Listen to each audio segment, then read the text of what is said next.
So guys यहाँ पे ना मम्मी सोने जा रही थी थोड़ी देर के लिए, बोली थी मुझे कोई डिस्टर्ब मत करना क्योंकि वो सुबह ही जग गई थी 4 बजे खाना वाना बनाने के लिए। फिर हम लोग उठे तो हम लोग यहाँ पे नाश्ता कर रहे थे। मम्मी घर से ही बना के लाई थी, पूड़ी लाई थी, पनीर की सब्जी लाई थी, साथ में हम लोग ने अचार भी लिया था। फिर यहाँ पे थोड़ी देर बाद हम लोग यहाँ पे बार बिस्किट खा रहे थे। उसके बाद चाय वाले भैया आए थे तो हम लोग सोचे चलो नाश्ता भी कर रहे हैं, साथ में चाय भी पी लेते हैं। फिर मम्मी ने ये नमकीन भी रखी थी थोड़ी बहुत, तो हम लोग चाय और नमकीन खा रहे थे बैठ के। और उसके बाद एक क्यूट सा छोटा सा बच्चा मिल गया था हम लोग को ट्रेन में, बहुत ही ज़्यादा प्यारा था, इसका नाम कुंज था। फिर मेरी बहन ऊपर बैठी थी तो वो देख रही थी, अच्छा अब उस बच्चा आ गया तो मुझे आप लोग प्यार नहीं करोगे।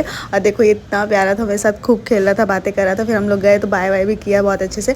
फिर फाइनली हम लोग कानपुर डेस्टिनेशन आ चुके थे। फिर हम लोग लिफ्ट से नीचे गए क्योंकि बाहर ऑटो मिलना था हम लोग को, तो हम लोग सोचे ऑटो मिलने की कैब करें, हम लोग कुछ समझ नहीं आता। फिर हम लोग सोचे एक बार बाहर पहुंच जाते हैं फिर देखते हैं कैब करना है कि ऑटो करना है। फिर फाइनली हम लोग ने ई रिक्शा किया और हम लोग बैठ के निकल चले थे। भाई साहब जो रोड की हालत थी, जो हम लोग की हालत हुई, इतना रश था होली के चलते कि मत पूछो। फिर हम लोग ने मिठाई ली मासी के यहाँ के लिए और हम लोग फाइनली मासी के यहाँ पहुँच चुके थे। यहाँ पे मेरी मासी की बेटी थी, मासी शॉप पे थी। मिलते हैं नेक्स्ट मिनी ब्लॉग में, बाय बाय।